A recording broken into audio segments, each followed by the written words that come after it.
Good morning students. आज की class में आप सब विद्यार्थियों का स्वागत है। आज का हमारा टॉपिक रहेगा महात्मा बुद्ध अर्थात बौद्ध धर्म।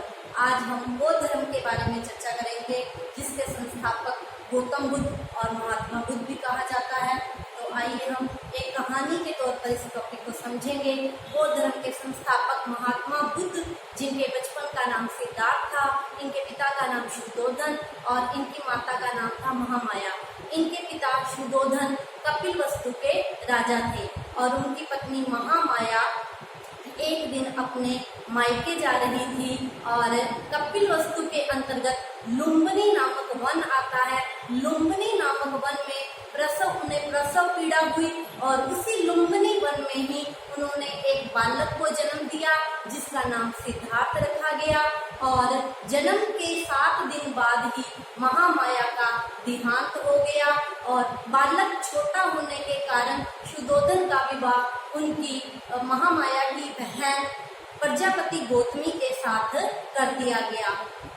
अतः महात्मा बुद्ध का पालन पोषण उनकी मौसी महाप्रजापति गौतमी के द्वारा किया गया।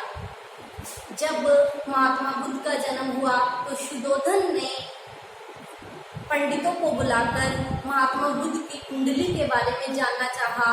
तो कौंडिल्य ऋषि ने बताया कि ये बालक सिद्धार्थ चक्रवर्ती सम्राट बनेगा अथवा एक सन्यासी बनेगा। तो शुद्धोधन को बड़ी चिंता हुई। उनको ये था कि मैं कपिलवस्तु का राजा हूँ, तो मेरा बेटा एक सन्यासी ना बनकर एक चक्रवर्ती सम्राट बने। तो उन्होंने सिद्धार्थ को संसार की हर सुविधा सुलभ कराई ताकि इनका मन संन्यास की ओर न लगे। लेकिन महात्मा बुद्ध, जिनका नाम सिद्धार्थ था, हमेशा ही विचारशील प्रवृत्ति में मगन रहते थे, चिंतन में बैठे रहते थे। अतः शुद्धोधन को बड़ी चिंता हुई उनकी इस विचारशील चिंतन भरी सन्यासी पत्नी को देखकर। अतः इसका परिणाम ये निकला कि 16 वर्ष की आयु में ही यशोधरा नाम की कन्या के साथ इनका विवाह कर दिया गया और विवाह के बाद इन्हें एक पुत्र की प्राप्ति हुई, जिसका नाम इन्होंने राहुल रखा। राहुल अर्थात बंधनों में बांधने वाला। इन्होंने अपने पुत्र का नाम राहुल रखा।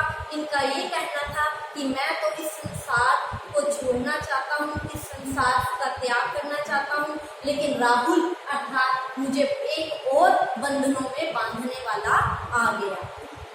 लेकिन इनका मन फिर भी विचारशील प्रवृत्ति में लगा रहता था और एक दिन ये बगीचे में बैठे बड़े चिंतन प्रवृत्ति में बैठे थे और 4 घटनाओं से ये प्रभावित हुए। और 4 घटनाएं ये थी कि इन्होंने एक वृद्ध व्यक्ति को देखा कि कितना जर्जर शरीर है, कितना दुखी है। फिर इन्होंने एक बीमार व्यक्ति को देखा कि इसके जीवन में बहुत कष्ट है। फिर उन्होंने एक मृत व्यक्ति को देखा कि हर व्यक्ति का अंत यही है। फिर उन्होंने एक प्रसन्नचित्त सन्यासी को देखा कि इसके जीवन में ना कोई सुख है, ये बड़ा आनंद से रह रहा है। अतः इन 4 घटनाओं से प्रभावित होकर महात्मा बुद्ध ने 29 साल की आयु में गृह त्याग कर दिया, जिसे बौद्ध ग्रंथों में महाभिनिष्क्रमण कहा जाता है। गृह त्याग करने के बाद वो ज्ञान की प्राप्ति के लिए इधर उधर भटकते रहे। सर्वप्रथम उन्होंने विशाली के अलार कलाम नामक ब्राह्मण को अपना सर्वप्रथम गुरु बनाया, लेकिन उन्हें संतुष्टि नहीं हुई। इधर उधर भटकते रहे और गया नामक बिहार के यूपी के गया नामक स्थान पर पहुंच गए, जहां पर इन्होंने पीपल के वृक्ष के नीचे बैठकर तपस्या की। और उस तपस्या के बाद एक दिन वैशाख पूर्णिमा के दिन पीपल के वृक्ष के नीचे इन्हें ज्ञान की प्राप्ति हो गई और तब से ये तथागत बुद्ध मुनि एक कहलाए। ठीक है, तो आइए हम इस टॉपिक को आगे इसी तरह कंटिन्यू करते हैं। 4 घटनाओं से प्रभावित होकर इन्होंने गृह त्याग किया। गृह त्याग करने के बाद ज्ञान प्राप्ति के लिए भटके। सर्वप्रथम इन्होंने विशाली के अलार कलामक ब्राह्मण को अपना गुरु बनाया, लेकिन इन्हें संतुष्टि नहीं हुई। अंततः भटकते भटकते 6 वर्ष तक ये भटकते रहे और अंत में 35 साल की आयु में इन्हें बिहार के गया नामक स्थान पर वैशाख पूर्णिमा की रात इन्हें ज्ञान की पीपल के वृक्ष के नीचे इन्हें ज्ञान की प्राप्ति हो गई।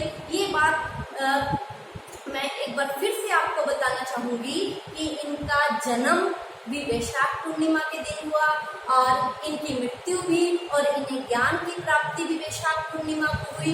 अतः बुद्ध पूर्णिमा भी इसे ही कहा जाता है। वैशाख पूर्णिमा को ही बुद्ध पूर्णिमा भी कहा जाता है। इस दिन बहुत लोग इस दिन को एक उत्सव के रूप में, त्योहार के रूप में भी मनाते हैं। और ज्ञान प्राप्ति के बाद ये सारनाथ गए, जहां इन्होंने अपना पहला उपदेश दिया। इनका पहला उपदेश जो था वो 5 ब्राह्मणों को दिया गया और इनके जो सबसे प्रिय शिष्य थे वो थे आनंद। वो इन्हीं 5 ब्राह्मण जो इनके शिष्य थे उनमें से एक थे और ये इनके सबसे प्रिय शिष्य थे। 5 ब्राह्मण सन्यासियों को इन्होंने अपना पहला उपदेश दिया। जो इन्होंने अपना पहला उपदेश दिया वो था 4 आर्य सत्य, जीवन के 4 आर्य सत्य। बच्चों, मैं आपको साथ के साथ नोट्स भी सुलभ कराती जाऊंगी। आप मेरे वीडियो को ध्यान से देखिए और कोई चीज अगर आपको समझ नहीं आती है तो आप मुझे मैसेज कर सकते हैं। आप लोगों के पास मेरा फोन नंबर है। आप किसी भी वक्त आपकी कोई भी इंक्वायरी हो आप मेरे से बात कर सकते हैं। तो इसके साथ साथ मैं आपको समझाती भी जाऊंगी और आपको नोट्स भी सुलभ करवाती जाऊंगी। मैं जो चैप्टर आपको एक चैप्टर कंप्लीट करने के बाद उसके नोट्स भी आपको दे दिया करूंगी। जो आप इसी अपना जो ग्रुप बना हुआ है BA 3rd ईयर के नाम से, अगर कोई भी विद्यार्थी रह जाता है, अगर आपकी कोई फ्रेंड हो तो आप उससे भी अपने इस ग्रुप में ऐड करें। तो आइए हम अब मैं आपको ये जो महात्मा बुद्ध के बारे में मैंने आपको बताया है इसके बारे में आगे हम कंटिन्यू करते हैं टॉपिक को। तो बच्चों, जो महात्मा बुद्ध थे इनके सबसे प्रिय शिष्य आनंद थे। फिर महात्मा बुद्ध ने अपने मठ बनाए। मठों में क्या है कि जो बौद्ध धर्म के अनुयायी थे उन्हें वहाँ ज्ञान की प्राप्ति करवाई जाती थी। वहाँ पर केवल पुरुष ही जा सकते थे। और जो इनके प्रिय शिष्य थे आनंद के कहने पर इन्होंने स्त्रियों को भी ज्ञान प्राप्ति करवानी शुरू कर दी। अब स्त्रियां भी ज्ञान प्राप्त करने लगी। महात्मा बुद्ध की पहली महिला शिष्या उन्हीं की ही सौतेली माता महाप्रजापति गौतमी थी। तो अब हम इनका जो पहला उपदेश था 4 आर्य सत्य, उसके बारे में मैं आपको अगले टॉपिक में हम इस टॉपिक को कंटिन्यू करेंगे।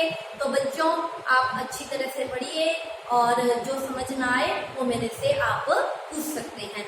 आज की क्लास के लिए बहुत बहुत धन्यवाद।